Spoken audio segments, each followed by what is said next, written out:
Hello friends, good morning. Welcome back my YouTube channel. आज हम discuss करेंगे sterilisation. Full diagram के साथ हम डिस्कस करेंगे। तो स्टेलाइजेशन जानने से पहले हम जानते हैं कि डिसइंफेक्शन क्या होता है। जो हमारा डिसइंफेक्शन होता है वो होता है किलिंग और remove of pathogenic micro organism. जो भी माइक्रो ऑर्गेनिज्म है उनको रिमूव करना, किल करना, उसे हम डिसइंफेक्शन बोलते हैं। बट माइक्रो ऑर्गेनिज्म के साथ साथ उनके जो स्पोर्स हैं वो भी किल हो जाएं, ये जरूरी नहीं है हमारा डिसइंफेक्शन में। बट जो हमारा स्टेलाइजेशन है उसमें क्या होता है कि उस माइक्रो ऑर्गेनिज्म यानी बैक्टीरिया, वायरस, फंगस, जो भी माइक्रो ऑर्गेनिज्म है उनके साथ साथ उनके जो स्पोर्स हैं, वेजिटेटिव फॉर्म है, वो भी अगर किल हो जाए, रिमूव हो जाए तो उसे हम बोलते हैं स्टेलाइजेशन। देखते हैं definition. Sterilisation: complete removal of all microorganism including vegetative form of bacteria and spore by chemical and physical method। Chemical और फिजिकल मेथड से बैक्टीरिया और बैक्टीरिया के स्पोर को कंप्लीटली रिमूव करना इज कॉल्ड स्टेलाइजेशन कहलाता है हमारा। यानी कि जो हमारे स्पोर्स होते हैं, पहली बात स्पोर जानते हैं क्या। स्पोर जो होता है जो उसको वेजिटेटिव फॉर्म रहता है, जैसे कि जो भी डीएनए हो गया, जहाँ से रीजनरेट हो जाते हैं बैक्टीरिया वायरस वगैरह, उसे बोलते हैं स्पोर, उसका फॉर्म होता है। तो जैसे कि डिसइंफेक्शन में होता है कि बैक्टीरिया तो मर जाएगा लेकिन बैक्टीरिया का जो वेजिटेटिव फॉर्म रहता है वो वहाँ पर लिविंग फॉर्म में रहता है। तो लेकिन स्टेलाइजेशन एक ऐसा प्रोसेस है जिसमें कि बैक्टीरिया के साथ उसके स्पोर भी हमारे किल हो जाते हैं। लेकिन हमारे स्टेलाइजेशन की नीड क्यों हुई? नीड की बात करें कि स्टेलाइजेशन, व्हाई नीड स्टेलाइजेशन? तो microorganism are responsible for contamination. Contamination क्या होता है? जैसे कोई भी चीज इन्फेक्टेड पार्ट हो उसे हम कंटामिनेशन बोलते हैं। कि कंटामिनेशन मतलब कंटामिनेशन पर हमारे रिस्पॉन्सिबल होते हैं हमारे माइक्रो ऑर्गेनिज्म, तो उनको हम रिमूव करना, किल करना, वही हमारा स्टेलाइजेशन कहलाता है। ये हमारा उसका मेन नीड है। लेकिन एम की बात करें, the aim of sterilisation is remove destroy all microorganism. हमारा जो मेन एम है, मेन उद्देश्य हमारा कि जो भी हमारे माइक्रो ऑर्गेनिज्म है किसी भी सरफेस पर, इंस्ट्रूमेंट पर, किसी भी इक्विपमेंट पर, जो भी हमारे माइक्रो ऑर्गेनिज्म है उनको कंप्लीटली रिमूव करना ही हमारा स्टेलाइजेशन का एम है। क्लासिफिकेशन की बात करें तो ये है हमारा स्टेलाइजेशन।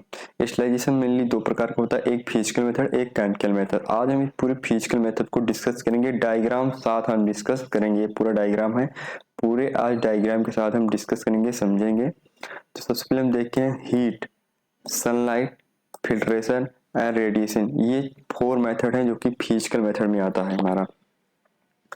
हीट जो होता है हमारा वो 2 टाइप्स का होता है, एक तो होता है dry heat and second one moist heat. Dry heat हमारा 4 टाइप्स का होता है, again flaming method, red heat method, incineration method and hot air oven method.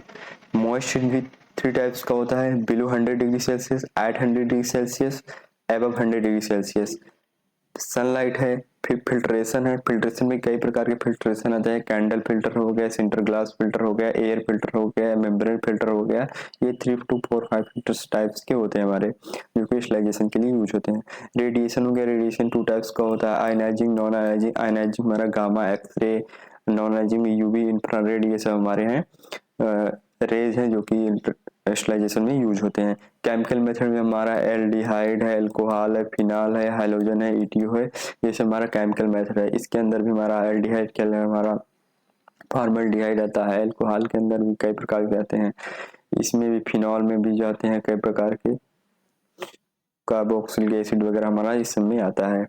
तो अब हम देखते हैं सबसे पहले इसमें देखिए हीट है, सनलाइट है, फिल्ट्रेशन है और रेडिएशन है। तो हम एक एक करके सबसे देखेंगे। सबसे पहले हम सनलाइट देखेंगे, फिर फिल्ट्रेशन देखेंगे, फिर रेडिएशन देखेंगे, लास्ट में हम हीट मेथड देखेंगे। तो देखते हैं हम सबसे पहले सनलाइट। देखिए हमारा सनलाइट है, ये सनलाइट मतलब जो सूर्य की हमारी किरणें होती है उस सनलाइट में हमारा यूवी रेज प्रेजेंट होता है, जो कि हमारा नेचुरल मेथड प्रोवाइड करता है हमारे स्टेलाइजेशन में। सेम ये डिफिनेशन में है कि sunlight UV rays are found in sunlight. जो हमारी सनलाइट होती है उसमें हमारी यूवी रेज प्रेजेंट होती है, जो कि हमारी नेचुरल मेथड प्रोवाइड करती है हमारी डिसइंफेक्शन में, क्लीनिंग में, बैक्टीरिया और जर्म को क्लीन और डिसइंफेक्ट करने के लिए हमारी ये सनलाइट प्रोवाइड करती है। सेकेंड हमारा रेडिएशन। अब देखते हैं हम रेडिएशन में। रेडिएशन में हमारा दो मेथड आता है, एक तो आयनाइजिंग और दूसरा नॉन आयनाइजिंग। आयनाइजिंग हमारे दो किरणें आती हैं, एक तो गामा रे और एक तो X ray. This method is the use of short wavelength and high intensity radiation to destroy microorganism।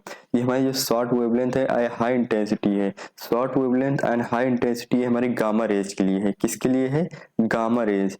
Gamma rays जो होती है उसकी जो वेवलेंथ होती है वो शॉर्ट होती है एंड इंटेंसिटी हाई। इंटेंसिटी तो पावर, जो पावर होती है उसकी वो हाई होती है। लेकिन एक्सरे, एक्सरे के लिए क्या है? सेम इसके अपोजिट है। एक्सरे के लिए क्या है? Low intensity and longer wavelength है। यहाँ पर यार ध्यान दीजिए क्या कि ये जो short wavelength and high intensity है ये सिर्फ गामा के लिए है, लेकिन एक्सरे के लिए बात करें तो एक्सरे की हमारे low intensity and longer wavelength है। Gamma and X-ray come in ionizing radiation react with the DNA result in damaging the cell। Gamma and X ray करती क्या है? जो भी मेरे बैक्टीरिया है, वायरस है, उसके डीएनए पर अटैक करती हैं और उसको डैमेज कर देती हैं। Gamma radiation is very penetrative, commonly used for sterilisation, medical equipment such as syringe and needle, IV cannula, इस सब को हम स्टेरिलाइज करने के लिए, डिसइंफेक्ट करने के लिए हम इस गामा रेडिएशन का यूज करते हैं। उसके बाद हमें नॉन आयनाइजिंग। नॉन आयनाइजिंग जो हमारा होता है, this method is the use of longer wavelength and low intensity. देखिए यहाँ पर longer wavelength and low intensity किसके लिए है? जो हमारा लॉन्गर वेवलेंथ है एंड लो इंटेंसिटी हमारी इंफ्रारेड के लिए। किसके लिए है? इंफ्रारेड। देखिए यूवी रेज एंड इंफ्रारेड, ये हमारा है लॉन्गर वेवलेंथ, जिसकी वेवलेंथ लॉन्ग रहेगी। लॉन्ग वेवलेंथ किसकी है? इंफ्रारेड के। और लो इंटेंसिटी किसके लिए? इंफ्रा की।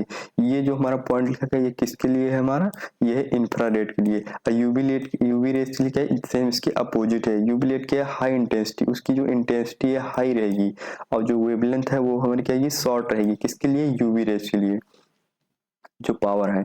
Non ionising radiation is come in UV and infrared. UV light are capable to destroy microorganisms such as bacteria and virus।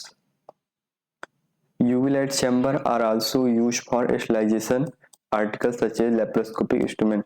जो भी laparoscopic instrument होते हैं उसको हम एक चैम्बर रहता है, उसके अंदर हम UV light प्रोवाइड करते हैं और वहां पर उस laparoscopic instrument को हम स्टेरिलाइज करते हैं। देखिए जो हमारा ये हमारा सनलाइट मेथड है, ये हमारा radiation method.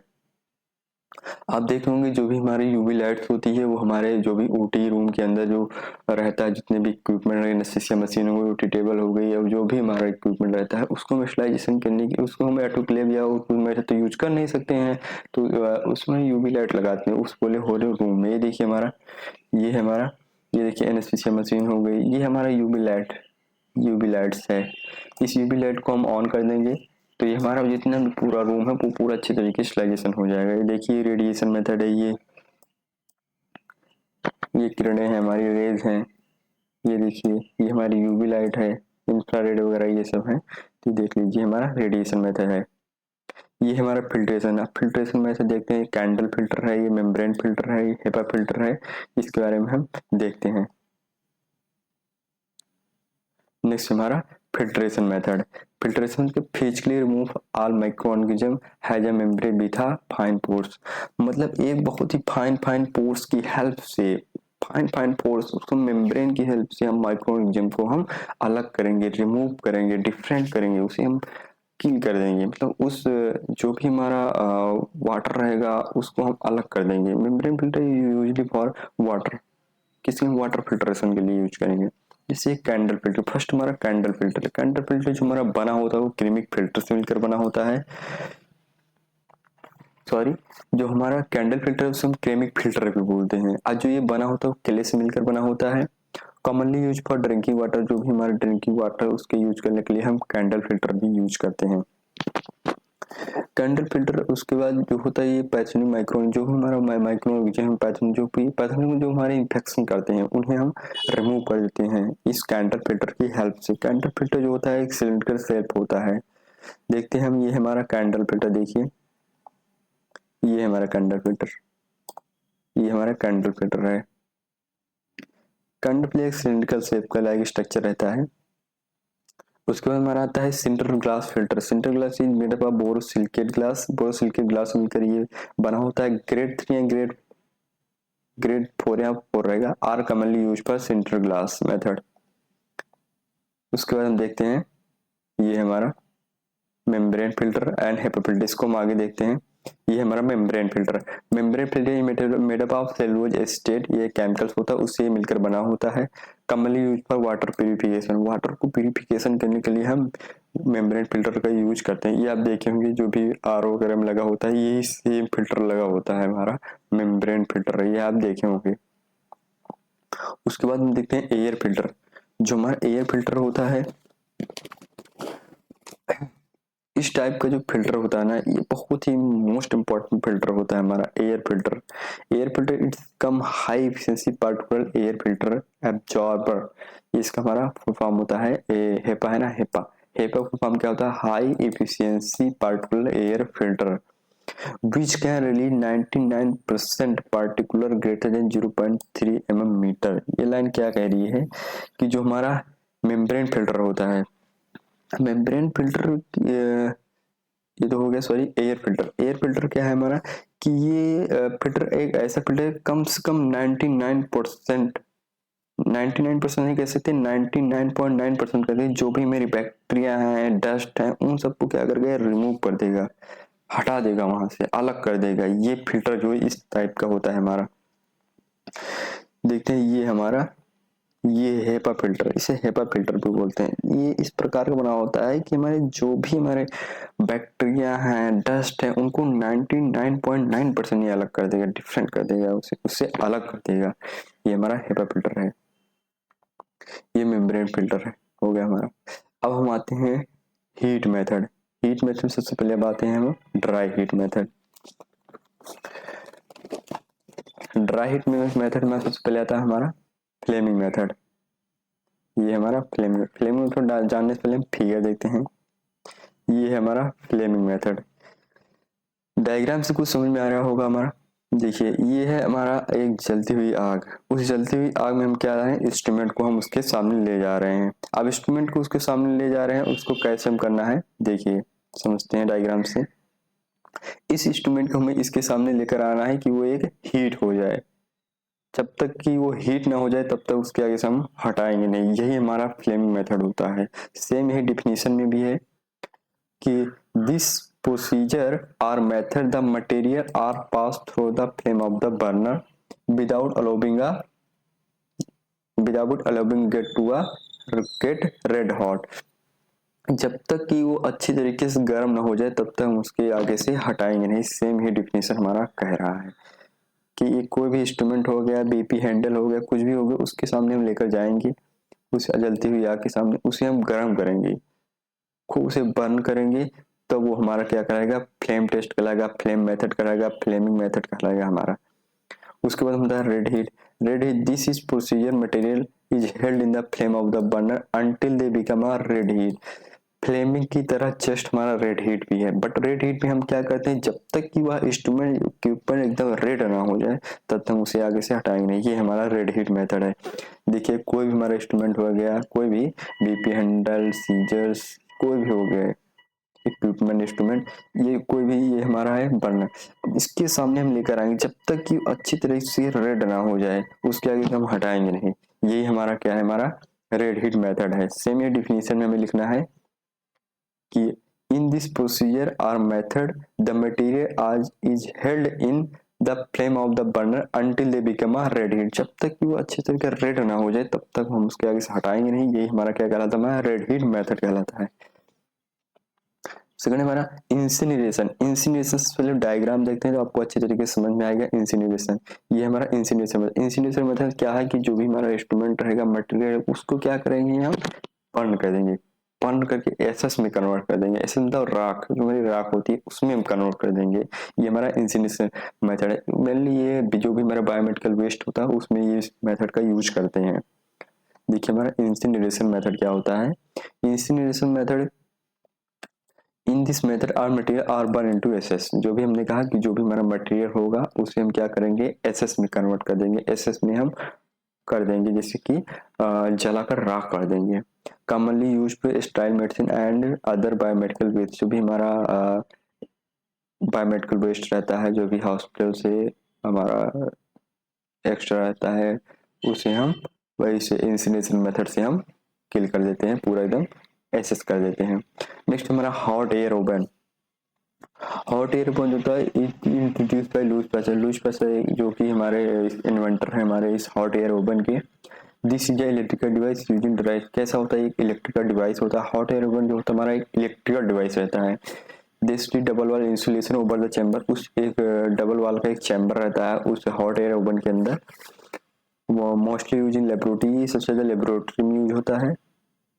Hot air oven requires temperature 160 degree Celsius for 1 hour. 1 hour के लिए हम 160 डिग्री सेल्सियस यूज करते हैं। Mostly used for effective method of sterilisation glassware metallic instrument. जो भी हमारा ग्लासवेयर है मेटेलिक इंस्ट्रूमेंट है उसको हम हॉट एयर ओवन की हेल्प से करते हैं। इसलिए फर्स्ट चॉइस है ग्लास पर, जो भी हमारा ग्लास प्रोडक्ट है उसके लिए फर्स्ट चॉइस अगर देखा जाए तो हमारा हॉट एयर ओवन आता है। ये हमारा हॉट एयर ओवन है, ये है हमारा hot air oven. Hot air oven ये जो भी ग्लास प्रोडक्ट हो गया उसके लिए बेस्ट मेथड होता है। ये इसमें जाली नुमा लगा है, इसके अंदर हम जो भी ग्लास प्रोडक्ट होते हैं उसको हम रखते हैं और हमारा स्टरलाइजेशन हो जाता है हमारा लगभग 1 घंटे में। 160 डिग्री सेल्सियस टेम्परेचर रखते हैं। इसी कंपोनेंट के बाद थर्मोमीटर होता है, ट्रे रहता है, ये गैसकेट होता है, टाइमर लगा होता है, कंट्रोल इंडिकेटर रहता है और मेन इंडिकेटर रहता है, ऑन ऑफ स्विच रहती है, ये हमारा है। ये control panel, on off switch है, ये गैसकेट है, ये ट्रे है, ये सब हमारा है हॉट एयर ओवन के पार्ट। अब हम देखते हैं मॉइस्ट हीट। मॉइस्ट हीट क्या होता है? मॉइस्ट हीट मेनली 3 टाइप्स के है इसमें है हमारा स्टरलाइजेशन में। एक तो हमारा 800 डिग्री सेल्सियस एंड एक है हमारा अबव 100 डिग्री सेल्सियस, एक है बिलो 100 डिग्री सेल्सियस। सबसे पहले हम देखते हैं 800 डिग्री सेल्सियस पे 100 डिग्री सेल्सियस हमारा कौन सा मेथड आता है। 100 डिग्री सेल्सियस हमारा का बॉइलिंग मेथड। बॉइलिंग मेथड क्या होता है कि एक बॉयलर मशीन रहती है जिसमें हम वाटर भरते हैं और उसको हम 100 डिग्री सेल्सियस पर हम हीट करते हैं और 30 मिनट्स के लिए हम उस इंस्ट्रूमेंट को मटेरियल को हम स्लाइड कर देते हैं। देखिए हमारा ये हमारा बॉयलर मशीन, इसे हम बोलते हैं बॉइलिंग मेथड। ये हमारा बॉयलर है, इसमें क्या करते हैं हम वाटर को फिल करते हैं और उसमें हम जो भी इंस्ट्रूमेंट है उसको हम डाल देंगे, उसके बाद बंद इसको क्लोज कर देंगे डोर को और 30 मिनट तक रोक देंगे। ये हमारा पूरा क्या हो जाए अच्छे तरीके से बॉयल्ड हो जाएगा।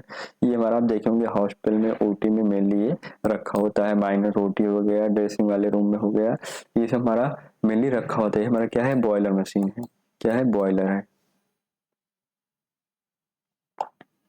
boiler. In this method or procedure, water is boiled in a boiler machine in a 30 minute at 100 degree Celsius. Destruction of pathogenic microorganism, जो हमारे माइक्रोऑर्गेनिज्म हो क्या होंगे डिस्ट्रक्ट हो जाएंगे। 100 डिग्री सेल्सियस पर हम 30 मिनट के लिए कर देंगे। उसके बाद आता है टेंडलाइजेशन। टेंडलाइजेशन क्या होता है? टेंडलाइजेशन इस process dated from 19th century, use for sterilisation of substance commonly food item. It named after the inventor John Tyndall. Involving steaming at 100 degree Celsius 20 minute and 3 day. देखिए टिंडलाइजेशन, टिंडलाइजेशन नाम से के लिए टिंडलाई मतलब 3 डे, 3 डेज के लिए हम 3 दिन लगेगा इस इंस्ट्रूमेंट को कोई क्लीन करने के लिए, डिस्ट्रक्ट करने के लिए, स्लाइस करने के लिए। 3 डे के लिए 20 मिनट 100 डिग्री सेल्सियस करेंगे। और टिंडलाइजेशन उससे हमारे इस हॉस्पिटल में ये सब यहाँ पर ये सब यूज नहीं होता टिंडलाइजेशन। ये हमारा उतना ध्यान नहीं दीजिएगा। टेंडलाइजेशन जो है हमारा हॉस्पिटल में या हमारे मेडिकल में ये टेंडलाइजेशन यूज नहीं होता है। उसके बाद हम देखते हैं below 100 degree Celsius. Below 100 degree Celsius में हमारा आता है पोस्चराइजेशन। पोस्चराइजेशन जो हमारा होता है वो मेनली मिल्क इंडस्ट्री में यूज होता है। जैसे कि ये फिगर में देख लीजिए, ये हमारा पोस्चराइजेशन, ये जो भी हमारा है ये हमारा मिल्क इंडस्ट्री है मेनली, यहाँ पर भी ये यूज होता है। देखिए यहाँ पे टाइमर लगा है और यहाँ पे जो भी हमारा जो हमारा मिल्क रहता है उसे हम हीट करते हैं 100 डिग्री सेल्सियस से कम पर हम हीट करते हैं। ये हमारा पोस्चराइजेशन। पोस्चराइजेशन का in this process method the instrument are immerse in water, increase the temperature usually 80 degree Celsius for 1 minute. 1 minute के लिए 80 डिग्री सेल्सियस रखते हैं और थोड़ा टेम्परेचर कम करेंगे तो हम 30 मिनट के लिए रख देंगे। It is also meaning milk, जैसे अभी हमने कहा कि सबसे ज्यादा कहाँ यूज होता है हमारा मिल्क इंडस्ट्री में, सबसे ज्यादा ये हमारा यूज होता है। लास्ट हमारा एबव 100 डिग्री सेल्सियस। एक बार हम उसको डायग्राम देखते हैं, जो हमारा क्लासिफिकेशन था। क्लासिफिकेशन हमने कहाँ तक डिस्कस किया, एक बार हम उसको देख लेते हैं। देखिए, हीट मेथड में सबसे फिजिकल में हमने सनलाइट को देखा, सनलाइट के बाद फिल्ट्रेशन, फिल्ट्रेशन जितने भी उसको देखे हमने। रेडिएशन में देखा हमने नॉन आयनाइजिंग मेथड देखा। उसके बाद हीट में हमने ड्राई हीट, ड्राई हीट में flaming, red heat, incineration, hot air oven, ये देख लिया। मॉइस्ट हीट में हमने below 100 degree Celsius, 800 degree Celsius देख लिया। अब उसके हम देखते हैं अबव 100 डिग्री सेल्सियस। लास्ट हमारा क्या है, अबव 100 डिग्री सेल्सियस। बाकी हमने सब कवर कर लिया। अबव 100 डिग्री सेल्सियस हम देखते हैं। एबव 100 डिग्री सेल्सियस मेनली हमारा आता है ऑटोक्लेव, जो कि मोस्ट इंपॉर्टेंट होता है हमारे एग्जामिनेशन पर्पज के लिए भी हमारा। Hot air open, above 100 degree Celsius हमारा क्या आता है, ऑटोक्लेव, सॉरी ऑटोक्लेव आता है हमारा। Autoclave is a device which is used the steam under pressure for sterilization। Autoclave होता क्या है कि उसमें पहली बात हम समझ लेते हैं ऑटोक्लेव क्या है, उसके बाद हम डिफिनेशन देखेंगे। ऑटोक्लेव में होता क्या है कि उसमें हम वाटर भरते हैं, वाटर लेवल को चेक करते हैं। फिर उसमें क्या करता है कि जो भी इंस्ट्रूमेंट है उसको हम अंदर पैक करके रख देंगे। फिर उस ऑन करेंगे, उसके बाद क्या होता है कि हमारा उसमें प्रेशर इंक्रीज होगा। प्रेशर इंक्रीज होगा तो उसमें क्या बनेगा, स्टीम बनेगा। उस स्टीम की हेल्प से हमारा इंस्ट्रूमेंट जो होगा हमारा स्टरलाइजेशन होगा। और जो हमारा जो टेम्परेचर जो 121 डिग्री सेल्सियस टेम्परेचर रहता है, प्रेशर जो होता है 15 psi होता है। इतने प्रेशर से, इतने टेम्परेचर जो भी माइक्रो ऑर्गेनिज्म होते हैं वो कम्प्लीटली किल हो जाते हैं। जो भी स्पोर्ट्स वगैरह है वेजिटेटिव फॉर्म से पूरा एकदम किल्स हो जाते हैं। ये हमारा ऑटोक्लेव है, जिसकी हमारा प्रेशर कुकर रहता है सेम एज चीज कॉपी टू हमारा ऑटोक्लेव है। देखते हैं कि autoclave is a device which uses the steam under pressure for sterilisation. Steam under pressure के लिए हम इसे यूज करते हैं। इसमें क्या होता है, स्टीम हमारा जनरेट होता है। ये हमारा ऑटोक्लेव है। देखते हैं बस ऑटोक्लेव, ये हमारा ऑटोक्लेव। देखिए, ये इसका डोर है, ये इसका मीटर है, ये इसका प्रेशर रिलीजिंग वाल्व है। और यहाँ पर हम वाटर लेवल चेक करते हैं। और ये पूरा हमारा यहाँ पर हीटिंग एलिमेंट लगा रहता है, जो कि हीट करता है उस वाटर को। देन स्टीम बनती है। देन हमारा जो भी स्टीम मटेरियल वो हमारा क्या होता है, स्टरलाइजेशन होता है उसका। देखते हैं हम उसके बाद इसकी डिफिनीशन की। It is most reliable method of sterilise which kills all microorganism most reliable spores. ये सबसे पहले तो जो भी स्पोर्स रहेंगे उसको किल कर देगा, क्योंकि 1 degree Celsius 121 point degree Celsius बहुत होता है। उसमें जो भी हमारे स्पोर्स वगैरह हमारे कम्प्लीटली किल हो जाते हैं। उसके बाद हम देखते हैं it is comes moist sterilisation किसके अंदर आता है, ये हमारा ड्राई हीट के स्टरलाइजेशन के अंदर नहीं आता। ये आता है हमारा मॉइस्ट स्टरलाइजेशन के अंदर। And moist sterilisation is more effective as comparison to dry heat sterilisation. Dry heat sterilisation की कंपैरिजन में जो हमारा मॉइस्ट स्टरलाइजेशन है वो मोर इफेक्टिव है। Autoclave is very much similar to pressure cooker है। अभी हमने जो बताया कि मतलब जो वो भी प्रेशर कुकर है, सेम एज इट इज हमारा ऑटोक्लेव है। It is named after the inventors Charles Chamberland. इन्होंने चार्ल्स चैम्बरलाइन जो है इन्होंने इसको इन्वेंट किया था इन 1884 में। उसके बाद हम देखते हैं प्रिंसिपल ऑटोक्लेव। ऑटोक्लेव का प्रिंसिपल क्या कहता है, it work on the principle of moist sterilisation where steam is generate under pressure in a close vessel. देखिए, जो इसका प्रिंसिपल है सेम समझिएगा प्रिंसिपल डायग्राम से। इसका जो प्रिंसिपल है कहता है कि मॉइस्ट स्टरलाइजेशन पर वर्क करता है।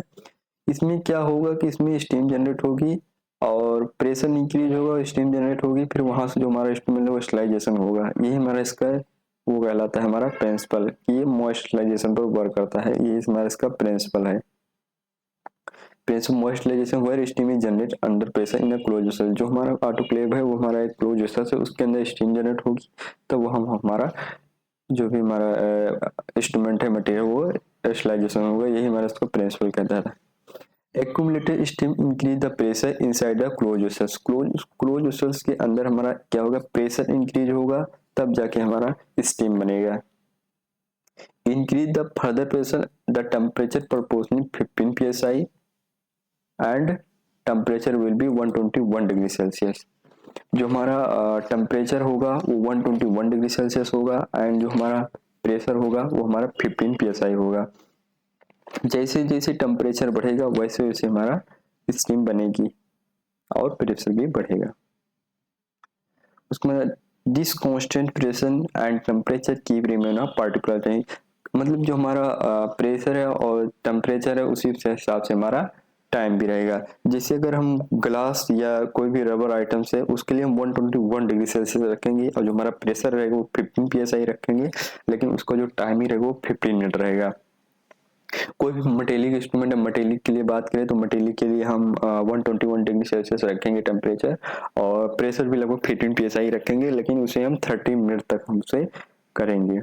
अब जो भी ड्रेसिंग हो गया, लिनन हो गया, जो भी क्लॉथ्स हैं उसको हम करेंगे 130 डिग्री सेल्सियस पर और 30 psi के लिए करेंगे, और 20 मिनट्स टाइम के आगे 20 मिनट करेंगे। या तो हम 120 डिग्री सेल्सियस रखें और 15 psi, लेकिन जो उसका टाइम लगे वो 40 मिनट्स कर दे। ये हमारा ड्रेसिंग या लिनन के लिए हो गया हमारा। High pressure with steam help in the rapid penetration and heat over the material. वही हमने कहा कि जो भी हमारा हाई प्रेशर रहेगा स्टीम बनेगा और रैपिड पेंट्रेशन करेगा हमारा मटेरियल उस पर, जो भी हमारा माइक्रोनिज्म लगेंगे। कंपोनेंट की बात करें कि इस ऑटोक्लेव हमारा क्या क्या कंपोनेंट होता है, क्या क्या पार्ट होते हैं, उसकी हम बात करें तो हमारा वाटर सप्लाई होता है इसमें। बॉयलर विथ वाटर लेवल, यहाँ पर बॉयलर रहेगा और एक बॉयलर रहेगा जिसमें कि एक बॉयलर रहेगा जिसमें कि हमारा क्या रहेगा, हीटिंग एलिमेंट रहेगा, और वहाँ पर वाटर लेवल भी रहेगा, कितना हमें रखना है कितना नहीं रखना है। तो ये हमारा हो गया पार्ट्स। क्या क्या हो गए हमारे पार्ट में, वाटर सप्लाई हो गया, बॉयलर हो गया, वाटर लेवल, ये 3 टाइप्स का आपको समझ गया। वैक्यूम जनरेटर, इसमें एक वैक्यूम जनरेटर है जहाँ से हमारा वैक्यूम बनता है, ये हमारा वैक्यूम जनरेटर है। उसके बाद हमारा रेड हीटिंग चैम्बर, अभी हमने जो बताया उस जो हमारा बॉयलर है उसके अंदर एक चैम्बर वो रहता है, पूरा चैम्बर रहता है। उसको प्रेशर चैम्बर, एक प्रेशर चैम्बर रहेगा, ड्रोर रहेगा, ड्रोर अभी हमने जो बताया उसको जो ड्रोर है। प्रेशर गेज रहेगा जो हमारा प्रेशर बताएगा कितना प्रेशर है कितना नहीं है, प्रेशर गेज रहेगा। उसके बाद हमारा सेफ्टी वाला एक सेफ्टी वाल्व है, ये हमारा सेफ्टी वाल्व है, ये हमारा सेफ्टी वाल्व है, सेफ्टी वाल्व हो गया। उसके बाद हम देखते हैं स्टीम जनरेटर है, इसमें थर्मोमीटर है एंड एयर रिमूवल वाल्व है। ये हमारा क्या है, एयर रिमूवल वाल्व, जो हमारा एयर है वो भी है उसको हम रिमूव करेंगे, प्रेशर को हम रिमूव करेंगे। ये हमारा क्या है, गेट है, ये इसका डोर है। उसके बाद हम देखते हैं ये हमारा हो गया जितने भी कंपोनेंट है पार्ट है हमारा हो गया। उसके बाद बताते हैं टाइप ऑफ ऑटोक्लेव। ऑटोक्लेव कितने टाइप्स का होता है, ऑटोक्लेव हमारा तो होता है मेनली 2 टाइप्स का होता है। एक तो हमारा होता है हॉरिजॉन्टल और सेकंड वन हमारा होता है वर्टिकल। ऑटोक्लेव मेनली 2 टाइप, एक हॉरिजॉन्टल से अलग है, फिर लंबा होता है, बड़ा होता है, और वर्टिकल हमारा छोटा सा होता है। ये हमारा कैसा है, एक वर्टिकल है। कैसा ऑटोक्लेव है, वर्टिकल ऑटोक्लेव है। उसके बाद हम देखते हैं प्रोसेस ऑफ ऑटोक्लेव, मेनली यही हमारा इंपॉर्टेंट है, कैसे हम प्रोसेस करते हैं। देखिए इस प्रोसेस को समझने के लिए पहले हम आपको थोड़ा एक बताते हैं कैसे हम करते हैं। देखिए कोई भी सर्जरी हुई, सर्जरी के बाद जो भी हमारा इंस्ट्रूमेंट हुआ वो उसमें यूज हो गया। अब उस इंस्ट्रूमेंट को हमें क्या करना है, स्टरलाइजेशन करना है, ऑटोक्लेव करना है। सब क्या करेंगे, सबसे पहले उस इंस्ट्रूमेंट जो हमारा यूज हो गया, जो हमारा इंस्ट्रूमेंट अनस्टेबल है, उसको सबसे पहले हम क्या करेंगे, एक रिसीविंग एरिया में गए, सबसे पहले उसको रिसीव करेंगे।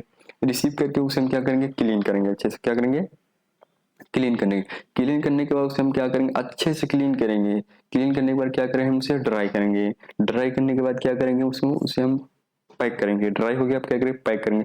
पैक करेंगे तो उसमें लेवलिंग वगैरह करेंगे, लेवल वगैरह करके उसे हम एक जो भी हमारा ड्रम रहेगा उस ड्रम में हम पैक कर देंगे। पैक करने के बाद हम ऑटोक्लेव में रख देंगे, इस ऑटोक्लेव के अंदर रख देंगे। रखने के बाद डोर को क्लोज करेंगे। क्लोज करने के बाद सबसे पहले ऑन ही नहीं करेंगे, ऑन करने से पहले कुछ प्रिकॉशंस रहते हैं उस पर हम जाएंगे। प्रिकॉशन में क्या है कि हम वाटर लेवल को चेक करेंगे और जितने भी उसके वाटर सप्लाई है उसको देखेंगे, केबल्स वगैरह देखेंगे। इसको देखने के बाद तो हम जाके अच्छे से डोर को क्लोज करके तो हम ऑटोक्लेव को हम ऑन करेंगे। ऑन करने के बाद 30 मिनट बाद हमारा अलार्म आता है तो उस अलार्म को ऑफ कर देंगे। ऑफ करने के बाद जब हमारा टेम्परेचर हो गया जो भी है तो अच्छे से इंक्रीज होगा, प्रेशर स्टीम जनरेटर हो जाएगा तो अच्छे से हमारा ऑटोक्लेविंग हो जाएगा। देन हम प्रेशर को रिलीज कर देंगे। रिलीज करने के बाद हम डोर को हम ओपन करेंगे। तो ये ही हमारा पूरा ऑटोक्लेव का प्रोसेस है। सबसे पहले जितनी प्री नीजिंग आप जो भी इंस्ट्रूमेंट उसको प्री नीजिंग करेंगे, क्लीनिंग करेंगे, धुलेंगे, फिर उसके बाद ड्राई करेंगे। ड्राई हम 2 तरीके से कर सकते हैं, एक तो ड्राई टॉवल से भी कर सकते हैं, स्टाइल टॉवल कर सकते हैं एंड हॉट एयर से भी हम कर सकते हैं। लुब्रिकेट करेंगे, जो भी हमारा इंस्ट्रूमेंट है उसको अच्छे से लुब्रिकेट करेंगे, पैक कर देंगे। पैक करके special indicator tape applied on the drum या हेड आर्टिकल। जो भी हमारा ड्रम में रखेंगे उस इंस्ट्रूमेंट को, उस ड्रम के ऊपर हम क्या करेंगे, एक लेबल लगा देंगे, ऑटोक्लेव टेप लगा देंगे, ताकि हमें बाद में ये हो कि हमारा ऑटोक्लेव हुआ है कि नहीं हुआ है। The door of autoclave is close rotating, मतलब रोटेट करते हुए उस ऑटोक्लेव के डोर को हम इस रोटेट करते हुए ऑटोक्लेव को हम अच्छे से क्या करेंगे, क्लोज कर देंगे। Water level check in the boiler and check for the close pressure leasing. जो हमारा प्रेशर लीजिंग वाल्व उसको भी क्लोज करना है, पता लगे ऑटोक्लेव हम चला दें और उसका जो रिलीजिंग वाल्व है वो ओपन ही है, कहाँ से हमारा स्टीम बनेगा, उसको हम क्लोज कर देंगे। उसके बाद वाटर लेवल चेक करेंगे, फिर उसके बाद ये सब हमारा सब चेक कर लिया, उसके बाद क्या now start the autoclave machine. अब हम ऑटोक्लेव मशीन को करेंगे, स्टार्ट कर देंगे।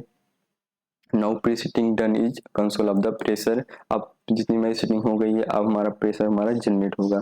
Steam is generate inside the boiler after reaching the preset pressure in the jacket. Steam is release the chamber. अब क्या होगा हमारा, सबसे पहले हमारे चैम्बर में क्या होगा, स्टीम जनरेट होगी। जैसे जैसे प्रेशर इंक्रीज होगा वैसे वैसे स्टीम वगैरह हमारी बनेगी।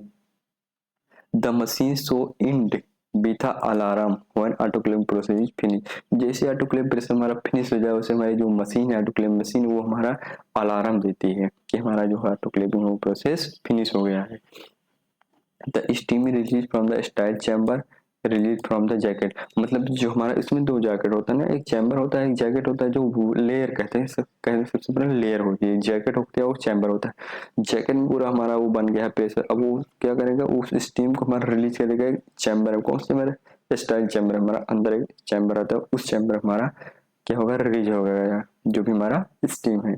After complete removal of steam from the jacket, मतलब इस जैकेट से इस चैम्बर में हमारी जो भी स्टीम है वो कन्वर्ट हो जाएगी। Which can seen by pressure gauge. तो हमारे प्रेशर गेज में हमारे सीन होगा, प्रेशर इंक्रीज होगा, हाँ हमारा जैकेट से चैम्बर में हमारा क्या स्टीम आ चुका है। The door of autoclave is open. जब हम उसको जो भी हमारा सबसे पहले ऐसे ही डोर को ओपन नहीं करेंगे, जो भी प्रेशर है उसको हम रिलीज कर देंगे, तब जाके हम ऑटोक्लेव का जो डोर है उसे हम ओपन करेंगे। The lids are taken with closing mess और ड्रम।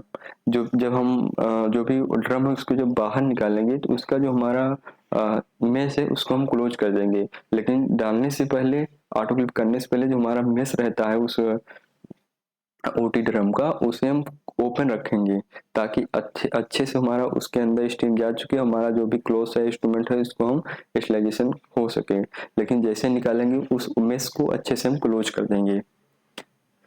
ये हमारा हो गया ऑटोक्लेव। अब हम देखते हैं precaution and care of autoclaving. The item is placed in drum such a way steam can release from all side along the mess.